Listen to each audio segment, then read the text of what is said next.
Kung kayo'y walang pera, simple lang ang gawin nyo. Ito ang gawin nyo. Tiyarang! Kukunin nyo lang ang alkansya. At ito ang gawin natin. Okay. Para sigurado, walang makakita. Hindi makakita ang inyong asawa. Isara ang pito. Tiyarang!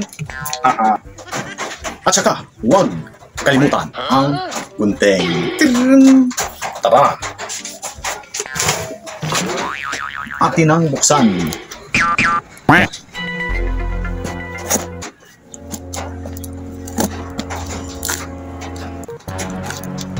Uy, anong ginawa mo?